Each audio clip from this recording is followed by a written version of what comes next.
اس کی قضا کب کریں گے، رمضان میں یا رمضان کے بعد؟ رہنمائی فرمائے۔ دیکھیں، رمضان میں اگر کسی نے روزہ چھوڑا ہے اور اس کی قضا کرنا چاہتا ہے تو یہ قضا رمضان المقدس کے بعد ہوگی۔ رمضان میں جو روزہ رکھیں گے وہ روزہ رمضان ہی کا ادا روزہ شمار ہوگا، وہ قضا روزہ شمار نہیں ہوگا۔ حتیٰ کہ فقہائے کرام نے یہ مسئلہ بھی واضح طور پر لکھا ہے کہ اگر کسی شخص نے رمضان المبارک میں ایک روزہ چھوڑا، پھر رمضان ہی کے کسی دوسرے روزہ پر اس نے نیت کر لی کہ میں نے جو پچھلا روزہ چھوڑا تھا میں اس کی قضا کر رہا ہوں، تو رمضان ہی میں قضا کی نیت سے رکھا جانے والا یہ جو دوسرا روزہ ہے یہ روزہ ادا روزہ شمار ہوگا، قضا روزے کی نیت باطل ہو جائے گی، ادا روزہ شمار ہوگا۔ تو پہلی بات تو یہ کہ رمضان کے روزے کی قضا رمضان میں نہیں رکھی جا سکتی۔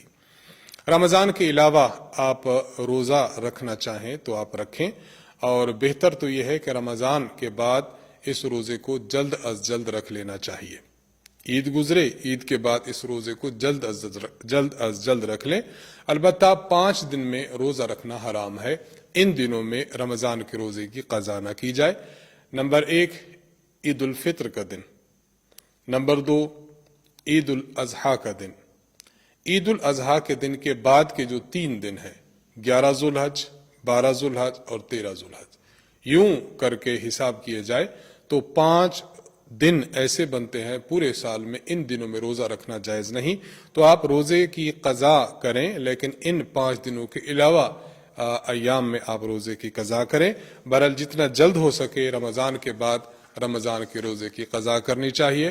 ایسا نہ ہو کہ انسان اس دنیا سے رخصت ہو جائے اور اس کے ذمہ یہ روزے ہوں اور اللہ تعالیٰ کے حضور اس کو پکڑ ہو، اس لیے جلد اپنی عبادات کی سر انجام دہی کا اہتمام کرنا چاہیے۔ ارشاد احمد صاحب عثمانی ملتان سے سوال کرتے ہیں کہ میرے والد صاحب نے رمضان سے 5 دن پہلے اپنے روزوں کا فدیہ دے دیا تھا، میں نے سنا ہے کہ پہلے فدیہ دینا درست نہیں ہے، صحیح کیا ہے؟ مہربانی کر کے رہنمائی فرمائیں۔ آپ نے یہ بات درست سنی ہے، فدیہ جو روزوں کا دیا جاتا ہے اس کا سبب رمضان المبارک ہے۔ فقہاء کرام فرماتے ہیں کہ جب سبب نہیں پایا گیا تو اس سے پہلے اگر کسی نے فدیہ ادا کر دیا تو اس طرح فدیہ ادا کرنا جائز نہیں ہوگا۔ آپ کے والد صاحب نے چونکہ رمضان سے 5 دن پہلے جب رمضان تھا ہی نہیں شعبان میں فدیہ ادا کیا ہے تو شرعاً فدیہ ادا نہیں ہوا۔ ضروری ہے کہ فدیہ کو رمضان شروع ہونے کے بعد ادا کرنا چاہیے، اس لیے والد صاحب سے آپ عرض کر دیں کہ وہ اپنے روزوں کا فدیہ دوبارہ ادا کریں۔ سعد اللہ صاحب پشاور سے آپ سوال کرتے ہیں کیا روزہ کی حالت میں منہ میں نسوار رکھنا جائز ہے؟ رہنمائی فرمائیں۔ روزہ کی حالت میں نسوار رکھنا جائز نہیں ہے۔ اگر کسی نے حالت روزہ میں منہ میں نسوار رکھ لی ہے تو اس سے روزہ فاسد ہو جاتا ہے۔ ایک صاحب ہیں، نام نہیں لکھا، لکھتے ہیں کہ اگر کوئی شخص آرام دہ گاڑی یعنی اے سی گاڑی میں سفر کر رہا ہو اور راستے میں روزے کا وقت آ جائے تو کیا روزہ رکھنا ضروری ہے یا چھوڑ سکتا ہے؟ دیکھیے، یہ شخص اگر مسافر ہے اور سفر کی جو شرعی مسافت ہے 77.24 کلومیٹر ہے، اگر اتنی مسافت کا سفر کوئی شخص کر رہا ہے، سفر کے دوران ایک مقام پر سحری کا وقت ہوا، اب یہ روزہ رکھے یا نہ رکھے؟ شرعی طور پر اس شخص کو اجازت ہے کہ اگر یہ روزہ نہ رکھے تو اسے اجازت ہے روزہ نہ رکھے۔ اگر اس شخص کو مشقت نہیں بھی ہو، مثلا جس طرح سائل نے پوچھا ہے کہ وہ اے سی گاڑی میں ہے، آرام دہ سفر ہے، اس کے باوجود اگر روزہ نہیں رکھنا چاہتا تو اس کو اجازت ہے روزہ نہ رکھے۔ لیکن قرآن کریم فرماتا ہے کہ اگر روزہ سفر کی حالت میں کوئی شخص روزہ رکھ لے تو روزہ رکھنا اس کے لیے بہرحال بہتر ضرور ہے۔ وَأَن تَصُومُوا خَيْرٌ لَكُمْ۔ اے مسلمانوں، اگر تم سفر کی حالت میں ہو یا تم بیماری کی حالت میں ہو، اس کو برداشت کرتے ہوئے، سفر کی صعوبت کو، تکان کو برداشت کرتے ہوئے روزہ رکھ بھی لیتے ہو تو روزہ رکھنا تمہارے لیے بہتر ضرور ہے۔ اس لیے مسافر شخص کے لیے روزہ نہ رکھنے کی اجازت ہے، لیکن اگر روزہ رکھتا ہے تو اس کے لیے بہتر ضرور ہے، اور ہمیں چاہیے کہ رمضان المقدس سال بعد آتا ہے، مبادا کہ اگلے سال ہماری زندگی ہو یا نہ ہو، اس لیے بہتر سے بہتر کام کو انسان سر انجام دے تو یہ بہت اچھی بات ہے۔ اگلا سوال ہم سے پوچھا ہے علی احمد صاحب نے لاہور سے، سوال پوچھتے ہیں کہ کیا نابالغ لڑکے کو سامع بنایا جا سکتا ہے یا نہیں؟ نابالغ بچے کو سامع بنایا جا سکتا ہے، بالغ ہونا یہ امامت کے لیے شرط ہے، سامع بننے کے لیے شرط نہیں ہے، اس لیے نابالغ بچہ سامع بن سکتا ہے۔ شمشاد حسین صاحب گجرات سے سوال کرتے ہیں کہ میں ایک مسجد میں امام ہوں، میں نے رات تراویح میں 4 رکعتیں اکٹھی پڑھا دیں، اس طرح کہ 2 رکعت پڑھ کر قاعدہ نہیں کیا بلکہ تیسری رکعت کے لیے اٹھ گیا، پھر تیسری اور چوتھی رکعت بھی پڑھا دی، آخر میں سجدہ سہو بھی کر لیا کیونکہ مقتدیوں نے لقمہ دے دیا تھا۔ اب پریشان ہوں کہ اس کا حال کیا ہونا چاہیے، تراویح ہوئی ہے یا نہیں ہوئی؟ دیکھیے، آپ کا جو مسئلہ ہے 4 رکعت اکٹھی پڑھائی ہیں اور درمیان میں قاعدہ نہیں کیا اور آخر میں سجدہ سہو کر لیا ہے، تو آپ کی جو تراویح ہے ان تراویحوں میں سے جو دوسری 2 رکعتیں ہیں یعنی آخری 2 رکعتیں آپ کی تراویح کاؤنٹ ہوں گی، اور ان میں پڑھا گیا قرآن کریم یہ بھی آپ کا کاؤنٹ ہوگا، اور جو پہلی 2 رکعتیں پڑھی گئی ہیں چونکہ ان کے بعد قاعدہ نہیں کیا گیا اس لیے پہلی 2 رکعتیں نفل ہو جائیں گی، اور ان میں جو قرآن کریم پڑھا گیا ہے آپ اس قرآن کریم کو آج رات دہرا لیجئے تاکہ آپ کے قرآن کریم کا ختم مکمل ہو جائے۔ تو دوسری 2 رکعتیں ہوئی ہیں اور پہلی 2 رکعتیں آپ کی نفل ہوئی ہیں، تراویح کے طور پر نہیں ہوئی، ان کا پڑھے ہوئے قرآن کا اعادہ کر لینا چاہیے۔ نذیر احمد صاحب دہلی سے سوال کرتے ہیں کہ نابالغ بچے کی امامت کا کیا حکم ہے؟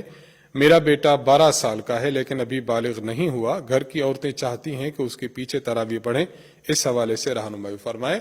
امامت کے لیے امام کا بالغ ہونا شرط ہے، آپ کا بچہ بھلے 12 سال کا ہو چکا ہے لیکن اس میں چونکہ علامات بلوغ ابھی نہیں ہوئی اس لیے اس کو بچہ ہی شمار کیا جائے گا، اس کے پیچھے تراویح پڑھنا جائز نہیں ہوگا، گھر والی عورتیں اس کے پیچھے تراویح ہرگز نہ پڑھیں۔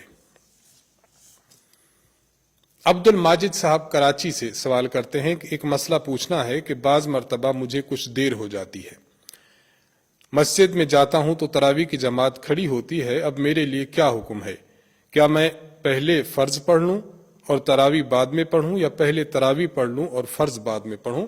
آپ کے لیے حکم یہ ہے کہ آپ جا کر پہلے فرائض سر انجام دیں، اپنے فرض پڑھیں، فرض پڑھنے کے بعد تراویح میں شامل ہو جائیں۔ ایسا کرنا بالکل درست نہیں کہ پہلے آپ تراویح پڑھ لیں اور تراویح کے بعد فرض پڑھیں، اور اس کی بنیادی وجہ یہی ہے کہ تراویح یہ عشاء کے فرض کے تابع ہے۔ کیا معنی؟ کہ جب آپ کے فرض کلیئر ہوں گے اس کے بعد آپ تراویح پڑھ سکیں گے، جب آپ نے فرض پڑھے ہی نہیں ہے تو اس کی بعد جو تابع ہوگا وہ تابع کس طرح جو ہے وہ ادا سمجھا جائے گا، اس لیے پہلے فرض پڑھے جائیں اور فرائض کے بعد پھر تراویح کی جماعت میں شامل ہویا جائے۔ محمد زاہد حسین صاحب کراچی سے سوال کرتے ہیں کہ ہمارے ہاں کراچی میں بعض لوگوں کا یہ معمول ہے کہ 3 دن یا 7 دن میں تراویح پڑھتے ہیں اور اس میں ایک قرآن کریم ختم کر لیتے ہیں، اس کے بعد تراویح سے بالکل فارغ ہو جاتے ہیں، کیا یہ عمل درست ہے؟ اگر نہیں تو ان کی اصلاح کیسے کی جائے؟ دیکھیے، غالباً کل کے ایک سوال کے جواب میں بھی ہم نے عرض کیا تھا، دوبارہ ہم عرض کیے دیتے ہیں، نماز تراویح میں مکمل قرآن کریم پڑھنا اور سننا یہ سنت ہے، یہ سنت الگ ہے، اور نماز تراویح 20 رکعت پورا مہینہ پڑھنا یہ سنت موقدہ الگ ہے۔ ایسا ہرگز نہیں ہے کہ کسی نے ایک سنت ادا کر لی تو دوسری سنت اس سے ساقط ہو جائے اور معاف ہو جائے، ایسا نہیں ہے۔ اگر کوئی شخص 3 دن میں یا 7 دنوں میں ایک قرآن کریم تراویح میں سن لیتا ہے تو اس سے ایک سنت تو ادا ہو گئی، لیکن پورا مہینہ تراویح پڑھنا اس پر سنت موقدہ رہا۔ اگر کوئی شخص سنت موقدہ چھوڑ دیتا ہے، تراویح باقیہ ایام میں نہیں پڑھتا، تو وہ سنت موقدہ کا تارک شمار ہوگا، اللہ کے ہاں یہ شخص مجرم ہوگا۔ اس لیے ایسا ہرگز نہیں کرنا چاہیے کہ 3 یا 7 دن پڑھ کر انسان بالکل اپنے آپ کو فارغ البال سمجھ لے. ایسا ہرگز نہیں کرنا چاہیے، بلکہ تراویح 20 پڑھنی چاہیے، پورا مہینہ پڑھنی چاہیے، اور ان میں ایک قرآن کریم کا ختم کرنا اور سن لینا چاہیے. دونوں سنتوں پر انسان کو عمل کرنا چاہیے. عرفان مسعودی صاحب انڈیا سے سوال کرتے ہیں، السلام علیکم ورحمۃ اللہ وبرکاتہ مفتی صاحب. وعلیکم السلام ورحمۃ اللہ وبرکاتہ. مجھے 2 سوالات پوچھنے تھے. ایک، اگر نماز میں کوئی واجب چھوٹے پھر بندہ سجدہ سہو کرنا بھی بھول جائے اور اللہم صلی علی محمد کے بعد یاد آئے یا سلام پھرنے کے بعد یاد آئے تو کیا کریں؟ دیکھیے، اگر آپ نے سجدہ سہو نہیں کیا تھا، سجدہ سہو واجب تھا، درود شریف پڑھ لیا، درود شریف پڑھنے کے وقت یا درود شریف پڑھ لینے کے بعد آپ کو یاد آیا کہ میں نے تو سجدہ سہو کرنا تھا، تو پھر فوراً سجدہ سہو کر لیں. سجدہ سہو کا طریقہ کہ دائیں طرف ایک سلام پھیریں، السلام علیکم ورحمۃ اللہ، اس کے بعد پھر ایک سجدہ کریں، پھر بیٹھیں، پھر دوسرا سجدہ کریں، پھر بیٹھیں، اور آپ پھر التحیات پڑھیں، اس کے بعد درود شریف پڑھیں، دعا پڑھیں، اور اس کے بعد سلام پھیر دیں. اور اگر آپ کو سجدہ سہو کرنا یاد تو آیا لیکن سلام پھیر لینے کے بعد، یہ جو دوسری آپ نے صورت لکھی، سلام پھیرنے کے بعد یاد آئے، سلام پھیرنے کے بعد اگر یاد آئے، تو اگر آپ نے کسی سے کلام نہیں کیا، کسی سے کوئی بات نہیں کی، اور آپ کا رخ بیت اللہ کی طرف ہی ہے، قبلہ کی رخ ہی ہے، اور آپ قبلہ سے پھرے نہیں ہیں، تو اس وقت تک آپ السلام علیکم ورحمۃ اللہ کہیں اور سجدہ سہو کر لیں، پھر التحیات، درود اور دعا پڑھ کر سلام پھیر دیں. تو سجدہ سہو کا وقت اس وقت تک رہے گا کہ آپ نے قبلہ سے ہٹے بھی نہیں اور آپ نے کسی سے کوئی کلام بھی نہیں کیا، تو آپ سجدہ سہو کر لیں. لیکن اگر آپ نے کلام کر لیا یا آپ اٹھ کر چلے گئے یا کسی اور کام میں جا کر مشغول ہو گئے، تو اب سجدہ سہو کرنے کا وقت ختم ہو گیا. اب اگر نماز کا وقت موجود ہے تو جو نماز آپ نے پڑھی ہے، فرض ہیں یا آپ نے کوئی واجب پڑھے ہیں یا آپ نے کوئی سنت پڑھی ہے، تو اس کا اعادہ کرنا لازم ہے، اس کو لوٹانا لازم ہے. یہ تفصیل ہے آپ کے سجدہ سہو کے بھولنے اور اس کے بعد اس کی ادائیگی کے متعلق. دوسرا سوال پوچھا ہے کہ کیا حضرت علی رضی اللہ تعالی عنہ کی قبر مبارک کا پتہ ملتا ہے کہیں سے؟ جواب دے کر ممنون فرمائے، جزاک اللہ خیرہ. حضرت علی رضی اللہ تعالی عنہ شہادت کے بعد آپ کو کوفہ ہی کے کسی قبرستان میں دفن کر دیا گیا، آپ وہیں مدفون ہوئے، لیکن آپ کی قبر حتمی طور پر محققین علماء فرماتے ہیں کہ معلوم نہیں ہو سکی. ہاں، کچھ اقوال ہیں، بعض نے کہا کہ کوفہ میں دارالامارہ میں آپ کی تدفین ہوئی، اور بعض نے کہا کہ جامع مسجد کوفہ کے قرب میں آپ کی تدفین ہوئی، اور بعض نے کہا کہ عام مسلمانوں کے قبرستان میں آپ کی تدفین ہوئی. بہرحال حتمی طور پر ہم اس بارے میں کچھ نہیں کہہ سکتے. خالد پلاسی صاحب بہار انڈیا سے سوال کرتے ہیں، السلام علیکم ورحمۃ اللہ وبرکاتہ. وعلیکم السلام ورحمۃ اللہ وبرکاتہ. میرا سوال ہے کہ تراویح پڑھنے میں 3-4 پارے چھوڑ کر آگے پڑھا، پھر 5 یا 6 دن بعد جو پارے رہ گئے تھے اس کو تراویح میں پڑھا، تو یہ صحیح ہوگا یا نہیں؟ دیکھیں، ایسا کرنا بالکل صحیح نہیں ہے. جس ترتیب کے ساتھ جو ہے وہ قرآن مجید ہے، بس اسی ترتیب سے پڑھنا چاہیے. خلاف ترتیب پڑھنا یہ مکروہ اور ناپسندیدہ ہے. تراویح تو اس سے ہو جائے گی لیکن ناپسندیدہ ہوگی اور مکروہ ہوگی، اس سے بہرحال اجتناب کرنا چاہیے. اگر کسی حافظ صاحب کو کچھ پارے کچے ہیں، وہ ٹھیک طرح سے ان کو یاد نہیں رکھ سکا، تو ان کو پورا دن ہوتا ہے، پورے دن میں اس کی دہرائی کرتے رہیں، اس کو یاد کرتے رہیں. اس طرح انشاءاللہ رات میں اس کو تراویح پڑھنے میں دقت نہیں ہوگی. بہرحال تراویح ہو جائے گی لیکن یہ فعل مکروہ اور ناپسندیدہ رہے گا. محمد سعادت خٹک صاحب سوال پوچھتے ہیں، السلام علیکم ورحمۃ اللہ وبرکاتہ. وعلیکم السلام ورحمۃ اللہ وبرکاتہ. مفتی صاحب، مجھے شوگر کی بیماری ہے، کیا میرے لیے رمضان مبارک میں کھانا پینا جائز ہے؟ یعنی روزہ چھوڑنے کی اجازت ہے یا نہیں؟ رہنمائی فرمائے، جزاک اللہ. ہمارا مشورہ یہ ہے کہ آپ روزہ رکھ لیں. اگر روزے میں آپ کی طبیعت کچھ خراب ہونے لگے اور روزہ ناقابل برداشت ہو جائے تو پھر کچھ کھا پی لیں، بعد میں آپ اس روزہ کی قضا رکھ لیں. اور اگر آپ کی بیماری ایسی دائمی بیماری ہے کہ آپ اس سے ٹھیک ہو ہی نہیں سکتے، ڈاکٹر صاحبان فرما رہے ہیں کہ آپ دائمی مریض ہیں اور آپ کبھی روزہ رکھ ہی نہیں سکیں گے، اور آپ نہ اب رکھ سکتے ہیں نہ اس کے علاوہ اور چھوٹے ایام آ جائے، سردیاں آ جائیں، آپ ان میں بھی روزہ رکھنے کی آپ کو امید نہیں ہے، اگر اس طرح کی سچویشن آپ کے ساتھ بنی ہوئی ہے تو پھر آپ ہر روزے کے بدلے میں ایک صدقۃ الفطر کی مقدار جو ہے وہ آپ بطور فدیہ دے دیں. بس اس طرح کٹھی دینا چاہیں، رمضان شروع ہو چکا ہے، آپ کٹھی دے دیں، اور اگر آپ یہ چاہیں کہ ہر روزے کے ساتھ ساتھ دیتے رہیں تب بھی آپ دے سکتے ہیں. شروع والے سوال میں صدقۃ الفطر کی مقدار اور اس کی جنس کے متعلق میں نے تھوڑی تفصیل عرض کی تھی، اس کو آپ ملاحظہ فرما لیجئے. محمد اظہار القادری صاحب بہارت سے سوال کرتے ہیں، بعض حفاظ حضرات زیادہ پیسے کمانے کی نیت سے 3 جگہوں پر تراویح پڑھاتے ہیں، کیا ایسا کرنا جائز ہے؟ بالکل درست نہیں ایسا کرنا. وجہ اس کی یہ ہے کہ دیکھیے، ایک بندے نے جب تراویح پڑھائی ہے، تراویح سنت موقدہ ہے، جب کسی اور جگہ پڑھائے گا تو دوسروں بندے اس کے پیچھے سنت موقدہ کی نیت کریں گے، اور اس کی جو نماز ہوگی وہ نماز تو محض نفل ہوگی. تو محض نفل کے پیچھے سنت موقدہ کی نماز صحیح نہیں ہوتی. اس لیے جو ہے وہ لالچ نہ کیا جائے، بلکہ انسان کو چاہیے کہ بس ایک ہی جگہ تراویح پڑھائے اور اللہ کی رضا کے لیے پڑھائے.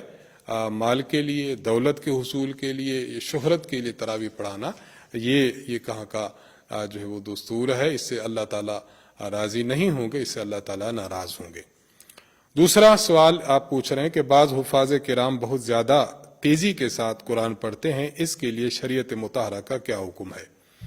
اگر کوئی شخص قرآن کریم اس طرح تیزی کے ساتھ پڑھتا ہے کہ اس کے الفاظ بھی سمجھ نہیں آتے، آیت کیا پڑھ رہا ہے وہ بھی سمجھ نہیں آتا، تو اس طرح قرآن کریم پڑھنا بہت بڑا گناہ ہے. اس سے اللہ تبارک و تعالیٰ بالکل راضی نہیں ہوں گے. اس طرح کا قرآن پڑھنا اللہ تعالیٰ کے غضب کو دعوت دینا ہے اور اللہ تعالیٰ کو ناراض کرنے کا سبب ہے. حدیث مبارک میں آتا ہے، کم من قائم لیس من قیامہ الا السحر. کئی ایسے لوگ ہیں جو راتوں کو قیام تو کرتے ہیں، لیکن ان کے قیام میں سوائے رات گزاری کے ان کو کچھ فائدہ نہیں ہوتا. تو یہ اس قسم کے ہی افراد ہوں گے کہ جو تراویح پڑھ رہے ہیں، نماز تو پڑھ رہے ہیں، لیکن اس طرح تیزی کے ساتھ قرآن پڑھ رہے ہیں کہ قرآن سمجھ نہیں آتا. بہرحال اگر کوئی اس طرح کا پڑھتا ہے تو اس طرح کے قرآن پڑھنے والے کے پیچھے تراویح نہ پڑھی جائے، اور ان کو بھی فہمائش کر دی جائے، سمجھا دیا جائے کہ قرآن کریم پڑھتے ہوئے ادب کا، آداب کا اور وقفے کا اور ٹھہراؤ کا لحاظ رکھا جائے. قرآن کریم جب انسان پڑھے تو اس کو ادب سے پڑھے. ہاں البتہ ایک بات یہ سمجھ لی جائے کہ بعض مرتبہ بہت زیادہ آہستہ رفتار سے قرآن پڑھے تو پچھلے جو مقتدی ہیں ان کو دقت ہوتی ہے. قدر رفتار کے ساتھ ہو، لیکن یہ ہے کہ اس کے جو الفاظ ہیں، اس کے جو حروف ہیں بالکل واضح ہوں، تاکہ سامعین اور مقتدی حضرات اس کو صحیح طور پر سمجھ سکیں اور اس کو صحیح طور پر جان سکیں. محمد عبداللہ صاحب آپ سوال کرتے ہیں، اگر موٹر سائیکل کی ریگزین والی سیٹ پر نجاست یعنی پخانہ جو پیشاب کی طرح پانی جیسا ہو لگ جائے تو کیسے پاک کیا جائے؟ ریگزین کچھ نجاست جذب بھی کر لیتی ہے کبھی کبھی. برائے مہربانی یہاں پر جلد جواب دیجیے تاکہ میں معلوم کر سکوں. دیکھیے، اگر اس طرح کی نجاست ہے، پانی کی طرح لگ گئی ہے، تو اس کو پانی سے دھونا ضروری ہے. چاہے وہ خشک ہو چکی ہو یا ابھی تر ہو، اس کو پانی کے ساتھ دھو دیا جائے. جب پانی کے ساتھ اچھی طرح دھل جائے تو وہ پاک سمجھی جائے گی سیٹ. ایک صورت یہ ہے. دوسری صورت یہ ہے کہ آپ کوئی کپڑا گیلا کریں، گیلا کپڑا کر کے وہاں پر ماریں، پھر کپڑے کو اچھی طرح نچوڑ کے صاف کریں، پھر گیلا کر کے ماریں. اس طرح اچھی طرح آپ اس نجاست کو صاف کریں تاکہ نجاست زائل ہو جائے.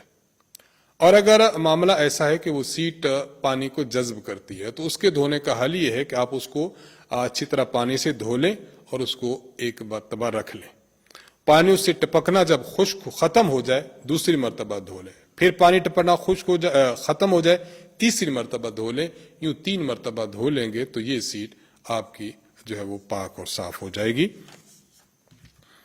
کاشف حسین صاحب سوال کرتے ہیں اور یہ آخری سوال ہے ہمارا، ایک خاتون روزے کی حالت میں بریسٹ فیڈنگ مشین کے ذریعے اپنا دودھ نکالتی ہے، کیا اس سے روزے پر کوئی فرق نہیں پڑتا؟ نہیں، اس سے اس خاتون کے روزے پر کوئی فرق نہیں پڑتا. دودھ پاک چیز ہے، اگر پاک چیز جسم سے نکلتی ہے تو اس سے روزہ فاسد نہیں ہوتا. انہی سوالات کے جوابات کے ساتھ ہم آپ سے اجازت چاہیں گے. اللہ تعالیٰ سے دعا ہے کہ اللہ تعالیٰ ہمیں رمضان المقدس کی عظیم گھڑیوں میں اپنی عبادت کرنے کی توفیق بخشے. اللہ تعالیٰ ہماری مغفرت فرمائے، ہمارے احوال پر رحم فرمائے. تمام عالم اسلام کے مسلمانوں کے صحت و سلامتی کے لیے دعا گو رہیے. مرکز اہل سنت والجماعت، استاذ محترم حضرت متکلم اسلام مولانا محمد الیاس گمن صاحب، ہمارے مرکز کے اساتذہ اور احناف میڈیا سروسز کی ہماری ٹیم کو اپنی خصوصی دعاؤں میں یاد رکھیں. وآخر دعوانا ان الحمد للہ رب العالمین. السلام علیکم ورحمۃ اللہ وبرکاتہ.